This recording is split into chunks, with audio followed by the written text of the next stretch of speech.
What is next for Pokemon after Pokemon Scarlet and Violet? We know we're getting DLC in 2023 thanks to data mining. We can assume we're probably getting a Black and White remake soon from Ilka. We know we might be getting, or we can assume we might be getting another Legends game in the style of like a Legends Kyurem or Legends Zygarde. But what is the future of the series? Today I'm going to be joined by Tucker from BackLogBanter to discuss all of these things and more. Let's get into it.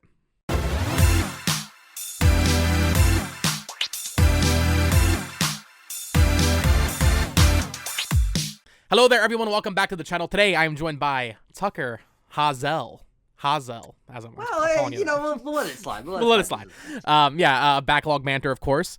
Today, we're going to discuss the future of Pokemon post Scarlet and Violet. What we're going to kind of map out each year, I think, here, and just kind of figure out what's going to come out. Now, Tucker, you and Abram over on your channel, BackLogBanter, just did a 2.5-hour review discussion of Scarlet and Violet. Literally. Oscar award-winning, maybe. We'll see in a few months here. Currently at 17 views. Yeah, so go check that out. I'm going to link that down below. I watched an hour of it so far. Abram is right. Great discussion, though. Tucker, of course, on the game's good side. But we're not here today to talk about Scarlet and Violet. Well, not in like review detail. We'll talk about it a little bit. Because today we're just going to discuss what the future of Pokemon is now that we have these games. And I guess we'll just start with 2023 DLC.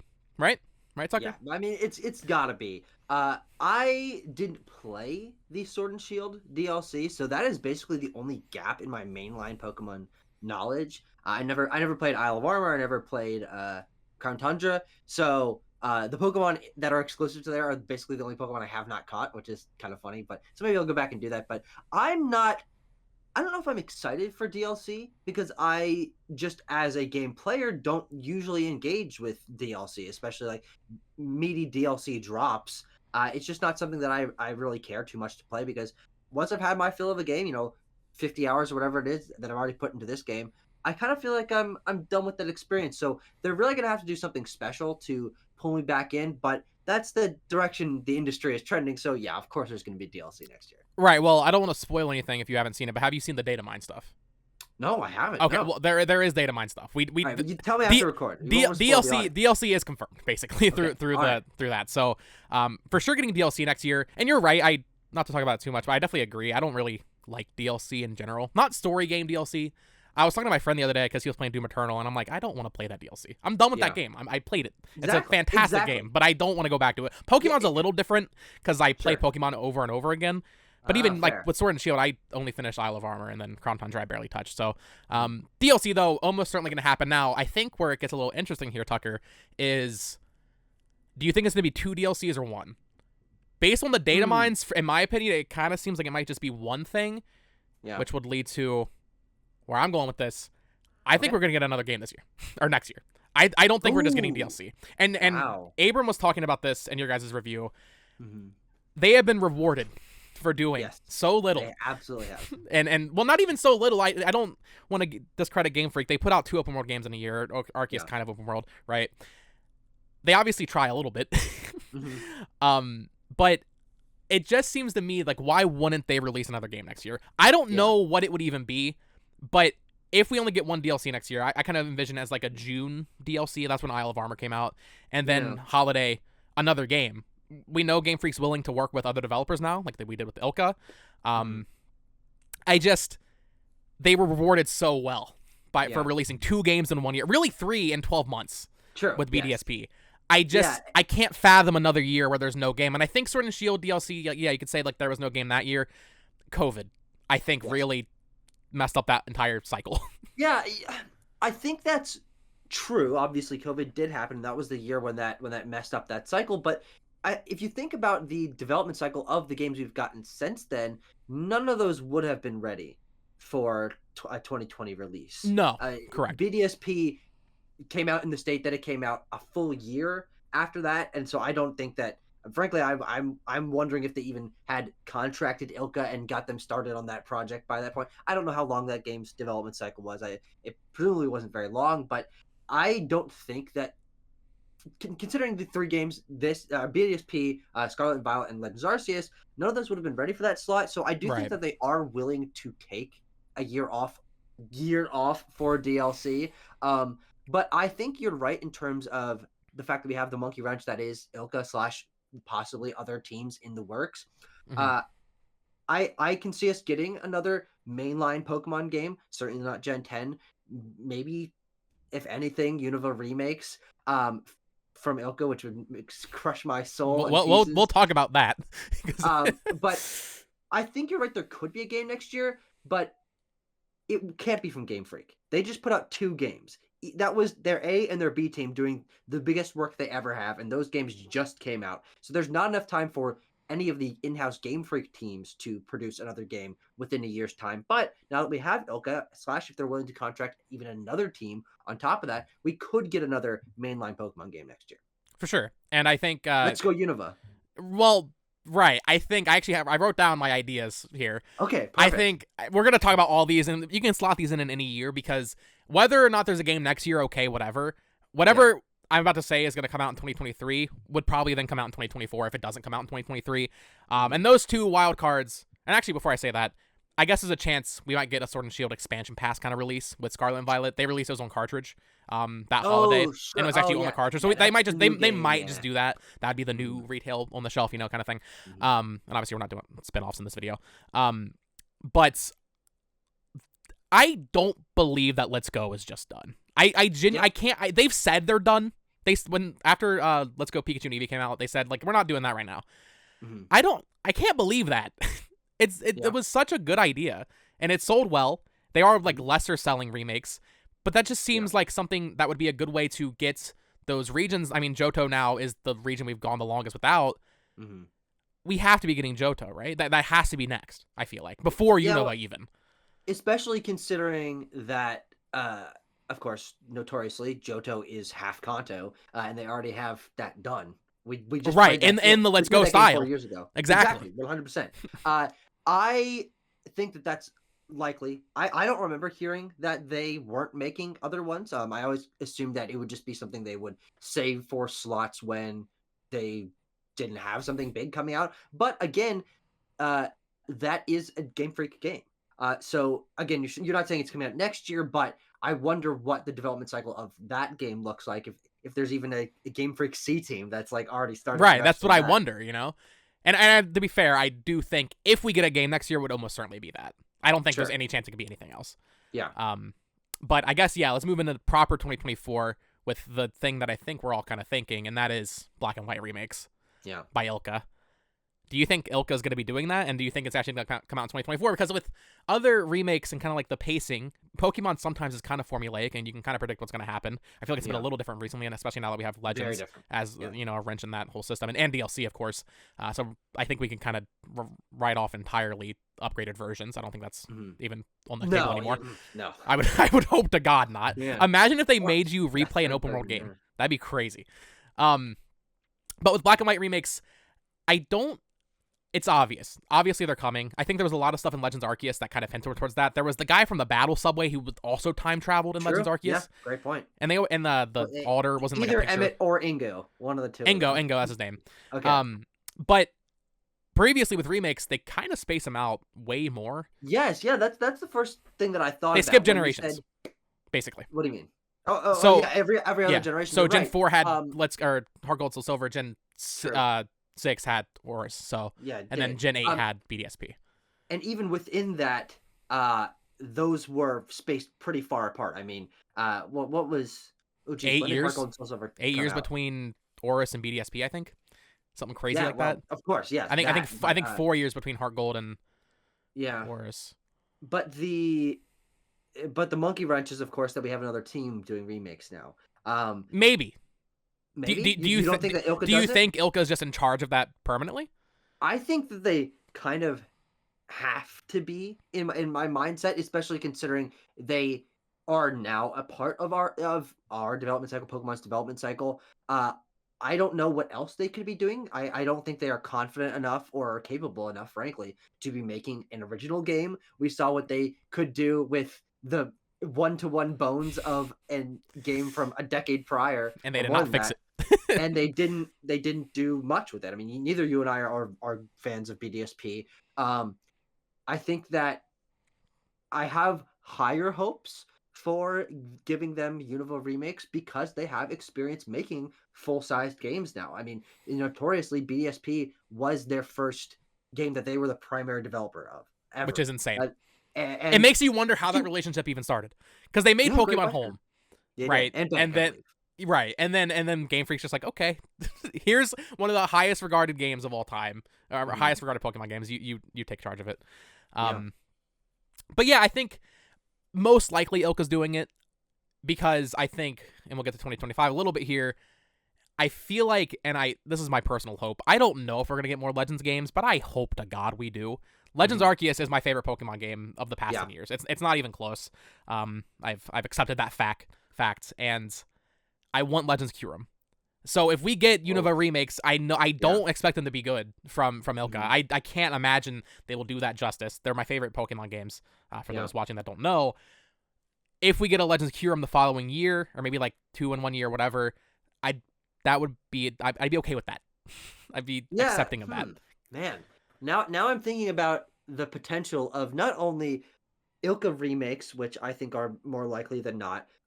Other Legends games, which absolutely I agree they should continue. I think that maybe it would be interesting to see them mix up each new Legends game with something added on top of that base layer that Legends Arceus set, to have it feel more distinct. Because what I loved so much about Legends Arceus, and I assume it's similar for you, is that it felt so experimental. I mean, this there were battling and there was catching, but the entire thing was structured around researching Pokemon and approaching it in an entirely different way and having that action element. And I think that if they lean into that action element and somehow change up the combat a little bit, because that's something that some people had some gripes about, and make it even more distinct from traditional Pokemon, that would be really exciting. But the other question about remakes when it comes to Unova is, what do they do with Black and White 2? Because that was the first time that they did more games in a generation that was like significantly substantial. I mean, there's no reason to make a Mega Ruby Alpha Sapphire version of Emerald, because Omega Ruby and Alpha Sapphire included so much from Emerald, except for notoriously the Battle Frontier. Who needs it? But what do you think about the idea of maybe making either back-to-back Unova remakes, because they can't just skip Black and White 2 because they're so substantially different, right? Or one big ass Mongo Unova game. Well, right. I think we just need to quelch anything of people saying like, oh, they might put them together. They're not doing that. Yeah. I can't imagine they would bundle both games together. Like, Yeah. it's kind of like the Twilight Princess Wind Waker thing. That's not happening. I think we have our answer with Diamond and Pearl. They just won't do it. We didn't get Platinum remade. I think it's that simple. Black and White 2, Yeah. I would need to replay it. I think both games are close, but I do think I like Black and White 2 a little bit more. Mhm. I think that's a simple truth. They probably just wouldn't do it. It'd be nice, and maybe that'd be a way for them to do 2 games in 1 year again. Black and White 3. I mean, you joke, but people have been actually thinking that. That's what Legends Kyurem kind of could be. It could be a continuation. And I think that could be a whole different discussion on what Legends Kyurem actually could be, because Legends Arceus is set in the past. I don't think it needs to be set in the past necessarily. Sure, I didn't think about that. It could be in the future. It could be a sequel. Yeah, it could be whatever. Yeah, well, that would automatically set it apart from Legends Arceus in terms of it feeling like its own distinct style, because having an action-based Pokemon game set in modern day, and Unova notoriously a very urbanized region, probably the most so that we've ever gotten. It's New York. That would be very interesting. Yeah. Yeah. So are you in agreement though that that's probably what we're getting is Diamond and Pearl remix from, or Black and White remix from Ilka, and then a Legends game? After the Johto, Let's Go Johto. Well, do you think that's actually happening? That's where it gets weird, and that's why I think we kind of have to talk about whether or not we're getting on the game next year in 2023, because I do think Gen 10 is coming in 2025. They have not missed every 3 years. It has been it is tried and true ever since Diamond and Pearl. Diamond and Pearl, or Ruby and Sapphire to Diamond and Pearl was 4 years, and then ever since then it's been 3 years between generations. Yes. Whether that's due to like anime and merchandising stuff and time, that kind of stuff, but it's always 3 years. Yeah, and here's the final monkey wrench, because I do think you're right about Gen 10, because why would they mess it up after they've done it for most of our lives at this point? Right. But the other question is that the fact that they've been so experimental with trying new sub-series and new gameplay styles this Switch generation, introducing Ilka to do 1-to-1 remakes and Legends, there could be something else. There could be something we don't even know. We couldn't even conceptualize. I mean, can you imagine if 5 years ago you told someone what Legends Arceus was? You wouldn't have fucking believed them. Not a chance in hell that they would do an open world action game where you're throwing the Pokeballs and researching Pokemon. No way. But maybe they've got some other mainline game that does have a new sub-series or changes the gameplay up in a different way. That means we're not necessarily getting a Legends game or Ilka remakes or Let's Go games every whatever cycle, but they've got another idea that they want to try. Right. I think that's another good point.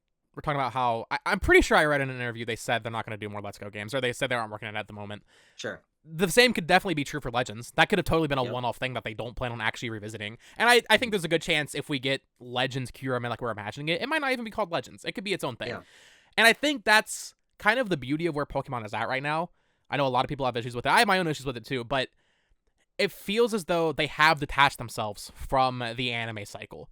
The most recent series of the anime wasn't called Sword and Shield. It was called Pokemon Journeys, and they didn't even go to Galar at the start, I believe, or they left Galar very quickly, and they went to other regions. I don't know if you've heard, but apparently there's not even an anime announced yet for Scarlet and Violet after Ash became champion.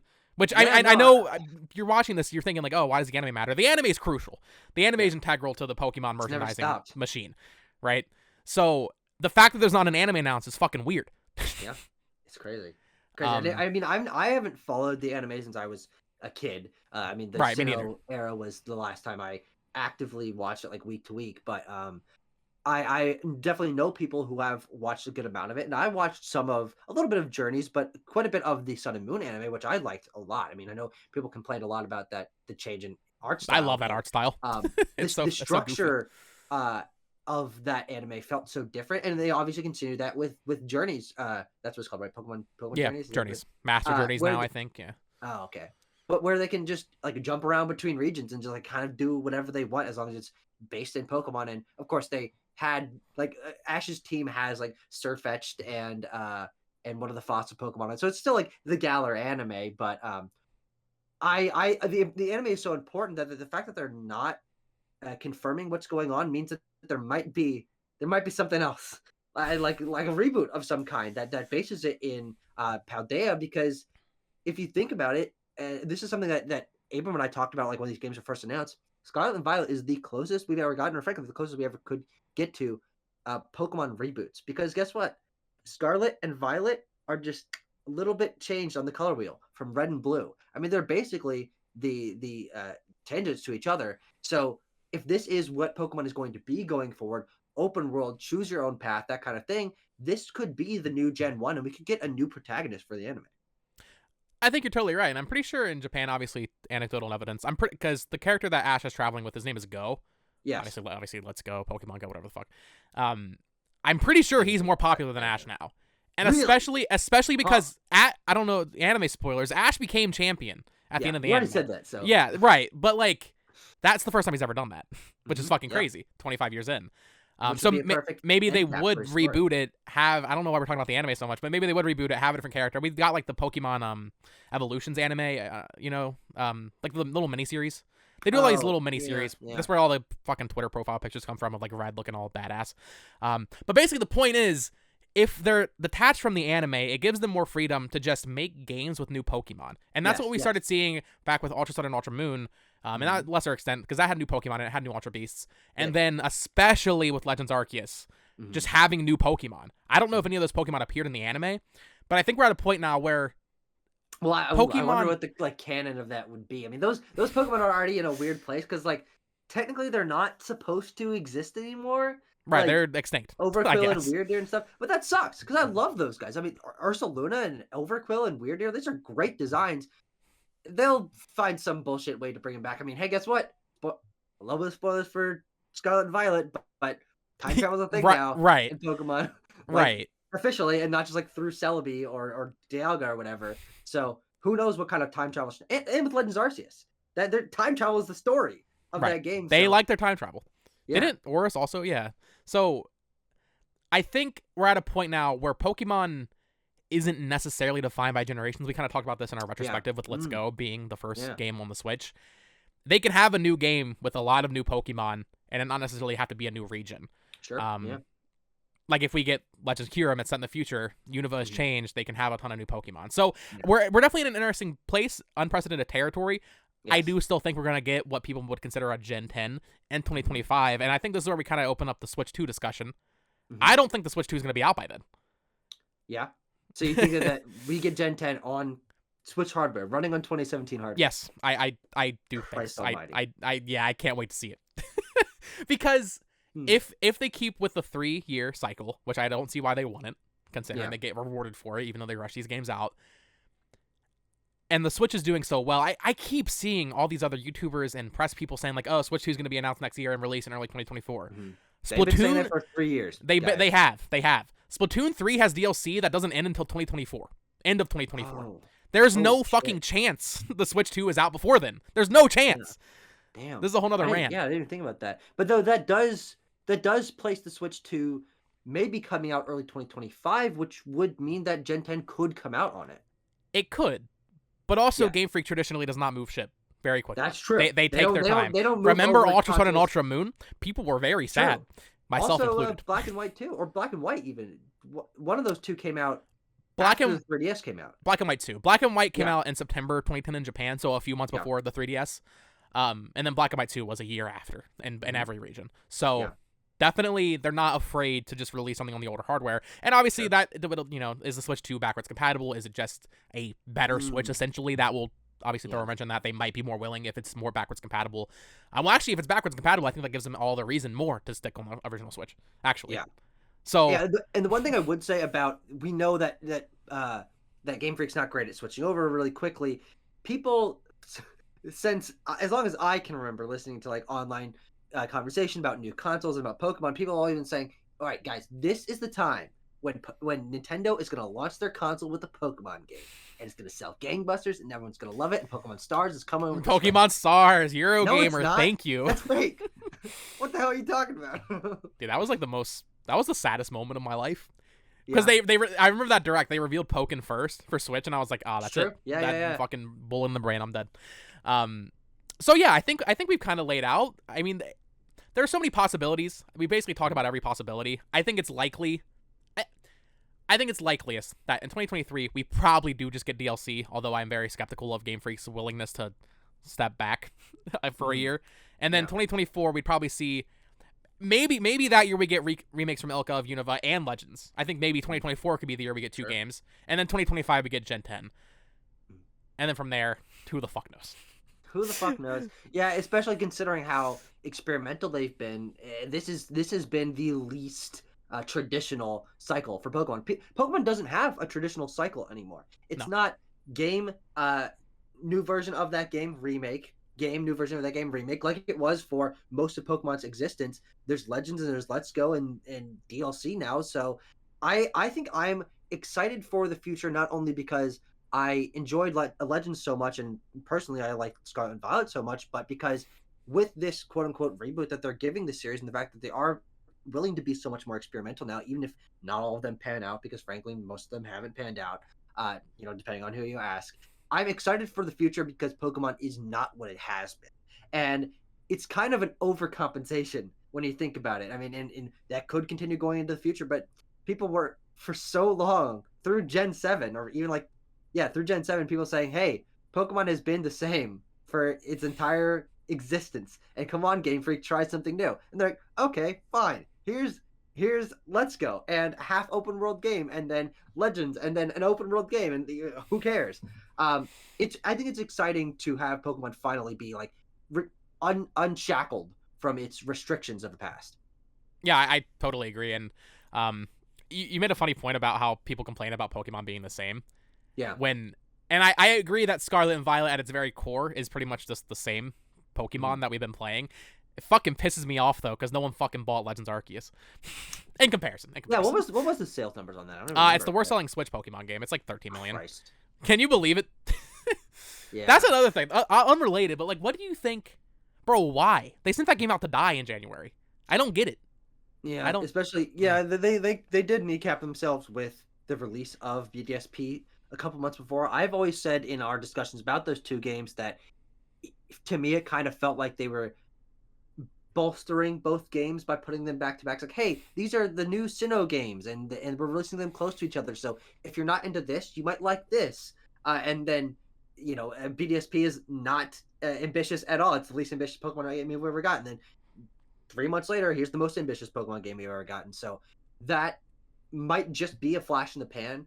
Like, now we know that Ilka is a thing, and now we know that Legends is a thing, so they might not need to release them so close together to like compensate for each other's weaknesses. Right. But that's something that we can't know until like 2 generations from now, once we like know the modern cycle, the next pattern of Pokemon. Yeah. Well, do you have any final thoughts, Tucker, before we wrap up here? Scarlet and Violet's actually really good. Go watch a 2.5-hour review where I basically have nothing but positive things to say about that game. It is linked down below. Although I don't know what you're talking about. You're like, oh, I don't want to talk about performance. That's fucked. But go check out their review. That is linked down below. Of course, you can follow them and all that stuff. Great channel. They also do movie reviews. Go watch their RRR review. I know that's a hot one. That's a hot one. All right. Thank you all so much for watching. Of course, subscribe here for more Pokemon content, otherwise Nintendo content, 3DS content. I'm going to be cooking that up again real soon. I know y'all been waiting. And until next time, folks. Bye-bye.